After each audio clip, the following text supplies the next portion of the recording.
Bonjour et bienvenue sur Boita, la chaîne qui parle d'audiovisuel, de cinéma. Voilà, sur cette chaîne je vous partage des courts-métrages, on discute de l'actualité du cinéma et on présente des films et des séries. Je vous donne mon avis dessus donc. Et aujourd'hui on se retrouve justement pour parler d'une série, à savoir Lost in Space. Donc pour le sommaire, comme d'habitude, je fais une petite présentation, je donne son résumé, le résumé de l'intrigue. Ensuite, je vous donne mon avis personnel, je vous donne quelques anecdotes, et enfin, eh bien, on finit sur ma scène ou mon épisode préféré. Vous avez les timecodes aussi pour vous repérer si vous voulez sauter quelques parties. Et on commence tout de suite par la première partie, à savoir la présentation de Lost in Space. Donc, qu'est-ce que c'est que cette série? Eh bien, c'est une série donc d'aventure, un drame et une série de science-fiction aussi. La première saison est sortie en 2018 et la dernière saison eh bien, est sortie là tout juste en 2021, en décembre 2021 plus précisément. Elle compte donc 3 saisons pour un total de 28 épisodes. Donc la première saison c'est 10 épisodes, la deuxième c'est 10 et la troisième c'est 8 épisodes. Elle a été créée par Matt Sazama et Burke Sharpless. Et pour les personnages principaux, je vais pas tous les citer, mais on peut citer notamment Molly Parker, Toby Stephens et Maxwell Jenkins. C'est une série qui nous vient des États-Unis, hein, bien sûr. Et maintenant, on passe au résumé. Donc pour les résumés, eh bien c'est tout simple en fait, on va suivre l'histoire de la famille Robinson. Donc eh bien en fait c'est une famille qui va partir dans l'espace et pour rejoindre une planète qui s'appelle Proxima du Centaure et va quitter donc la Terre. Pourquoi? Parce que eh bien, la Terre n'est plus trop habitable, on l'a abîmée et tout. Et donc ils vont la quitter et partir vers Proxima du Centaure qui, enfin voilà, Proxima du Centaure en fait c'est l'idéal, tout le monde veut y aller puisque c'est la planète jeune, toute belle et tout.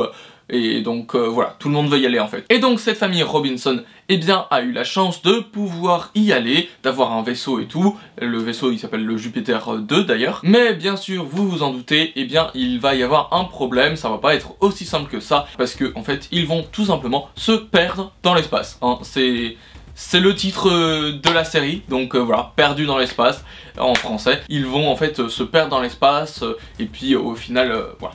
Ils avancent, mais ils sont très loin de Proxima du Centaure et puis au final, voilà. Il va y avoir des histoires avec des robots extraterrestres et tout.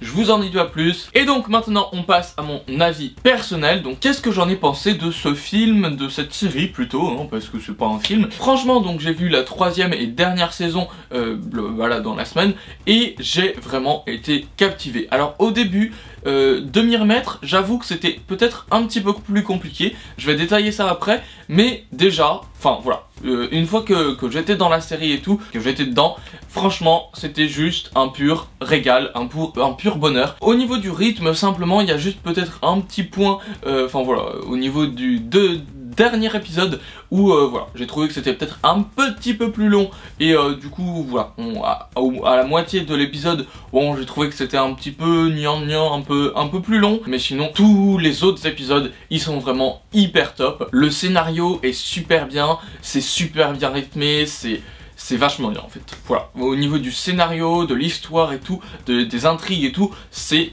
hyper bien fait. Donc voilà, le scénario, il y a énormément de choses qui se passent en fait dans un épisode. Ils affrontent énormément de difficultés et tout.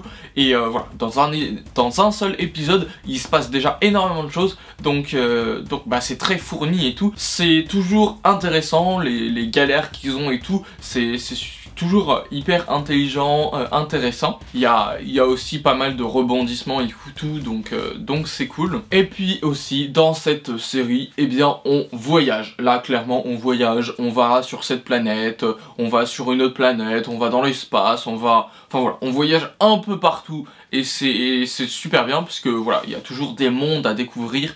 Et c'est bien, c'est cool. Oui, d'ailleurs, le nombre de planètes visitées et tout, c'est un petit peu bizarre que toutes les planètes soient habitables, ou que en tout cas, il y ait dans chaque planète au moins une petite poche d'air et tout, ou qu'ils puissent enlever leur casque et qu'ils puissent respirer.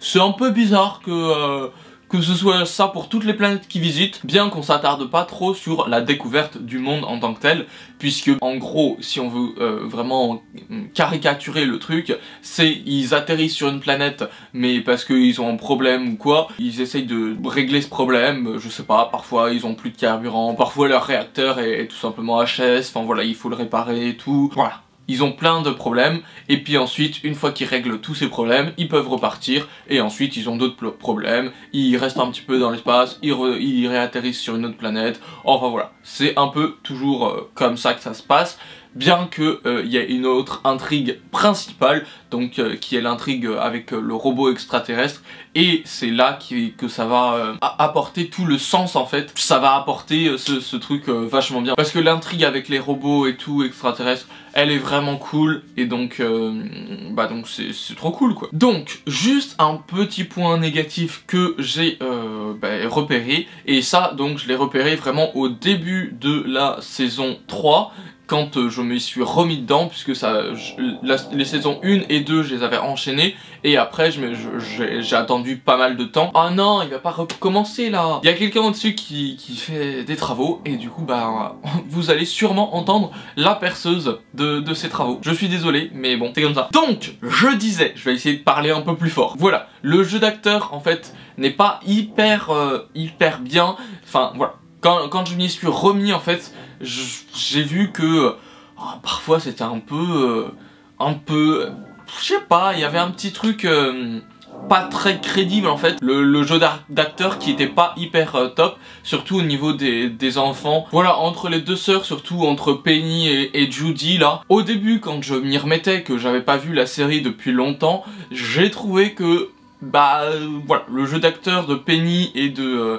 Judy, enfin de celle qui incarne Penny et Judy, j'ai trouvé que bon, il était pas foufou quoi. Mais pourtant après, voilà, j'étais dans le truc, et puis les personnages sont devenus attachants pour moi, et puis au final j'ai complètement oublié ça, c'était plus du tout un problème. Mais voilà, parce que comme je le disais, les personnages sont attachants, enfin voilà, on est vraiment avec eux, c'est comme si on était un autre membre de la famille en fait, de la famille Robinson, et c'est cool. Il y a aussi, voilà, quelques petites mises en scène, des situations mises en scène un peu bizarrement, j'ai trouvé.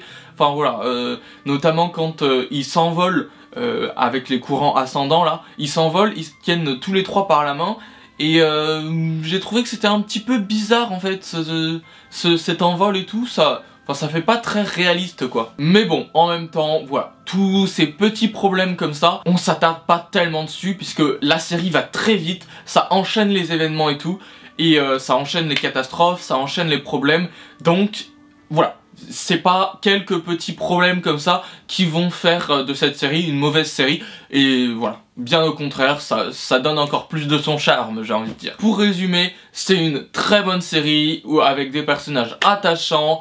Enfin voilà, toute cette série est attachante, tous les problèmes rencontrés et tout, enfin voilà, on s'y attache, et voilà, quand il y a la fin de la saison, et même quand il y a la fin de la série, puisque la série est censée s'arrêter maintenant, enfin voilà, il y aura plus d'autres épisodes. Donc c'est dommage que ça se finisse aussi vite, mais bon. Maintenant que mon avis personnel est donné, eh bien on va passer aux anecdotes. Première anecdote, eh bien c'est tout simplement que à la réalisation donc de cette série, enfin il n'y a pas que lui, mais l'un des réalisateurs de cette série, c'est Neil Marshall, qui est aussi un des réalisateurs de Hannibal, de Game of Thrones et de Westworld. Voilà, toutes des belles séries. Donc voilà, Hannibal je connais pas, mais par contre Game of Thrones et Westworld, bien sûr, je les ai vus, et voilà, des belles séries. Ensuite, deuxième anecdote, c'est tout simplement que les combinaisons qui ont servi pour le tournage de Lost in Space ont été réalisées par le même studio qui a réalisé donc les combinaisons pour Seul sur Mars. Voilà. Ensuite, troisième anecdote, est-ce que vous saviez que Perdu dans l'espace était en fait un reboot? Et oui, puisque il y avait une autre série qui a été créée en 1965 par Irwin Allen et qui a été diffusée donc jusqu'en 68, par le réseau CBS. Voilà. Et c'est même passé en France à partir de juillet 1991 sur la 5. Et donc c'est fini pour les anecdotes. Maintenant on passe à ma scène préférée et ce sera aussi l'épisode préféré. Mon épisode préféré c'est le dernier épisode et si je devais dire plus la scène, bah c'est vraiment la scène de fin, à la toute fin où quand il y a, comment elle s'appelle, Penny Robinson qui écrit dans son journal. Voilà, elle est posée tranquillement sur le canapé sur Alpha du Centaure et elle note en fait tout simplement, je crois, elle finit son histoire et elle marque justement fin, mais après elle rajoute du premier chapitre et du coup bah c'est bien. Alors est-ce qu'il y aura d'autres épisodes du coup? On peut peut-être se demander, mais d'après ce que j'ai lu, d'après ce que je me suis renseigné, j'ai pas l'impression que ce soit prévu en tout cas. Donc c'est cette scène de fin qui est touchante, puisque bah voilà quand même, on s'est attaché en fait. En 3 saisons, et ben on s'est quand même attaché à ces personnages là. Ensuite il y a aussi d'autres scènes qui m'ont marqué, bah, notamment la transformation du vaisseau en bateau. Voilà, parce qu'ils veulent traverser les mers, mais ils peuvent pas faire voler le vaisseau. Et bien tout simplement, ils mettent des voiles dessus et ça va faire un beau bateau. Voilà. Et sinon, une autre scène, je crois que c'est vers les premiers épisodes, c'est tout simplement la scène où Judy est prisonnière sous la glace. Les personnes de la famille vont essayer de la sortir, de creuser la glace pour essayer de la sortir, mais elle est prisonnière sous la glace et la glace qui gèle petit à petit quoi. Et donc voilà, cette vidéo touche à sa fin, j'espère qu'elle vous aura plu, j'espère que ça vous aura motivé à aller voir Lost in Space, parce que c'est vraiment une série vachement bien.